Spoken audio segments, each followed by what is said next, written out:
Hello everyone, কি খবর সবার, কেমন আছেন? আজকে দেখাবো থাইল্যান্ডের কেএফসি এবং বাংলাদেশের কেএফসির মধ্যে পার্থক্য কতটুকু এবং কেমন হয়। দেখতে পেয়েছেন থাইল্যান্ডের কেএফসি আসলে খুবই সুন্দর, খুবই পরিপাটি এবং এখানে ইন্টারন্যাশনাল যে টেরিটরি আছে ওইটা ফলো করে এটা বানানো হয়েছে। অনেক স্পেস, পার্কিং স্পেস অনেক আছে এখানে। দেন এখানে আপনি এক্সট্রা করে আর বসার মতো জায়গা আছে এবং পার্কের মতো একটা ফিল পাবেন এখানে আসলে। খুবই সুন্দর জায়গাটা, অনেক পরিপাটি, অনেক গুছানো, নিট অ্যান্ড ক্লিন। দেখতে পেয়েছেন পুরো কেএফসিটা অনেক বিশাল একটা জায়গা জুড়ে, পুরোটাই কেএফসির।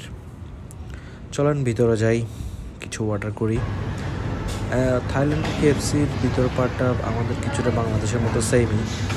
এখানে একটা মজার ব্যাপার হচ্ছে যে পেপসির যে ইয়েটা দেখতে পাইতেছেন, একবার অর্ডার করে এরপর যত ইচ্ছে পেপসি খান, সেটার কোনো পে করা লাগবে না।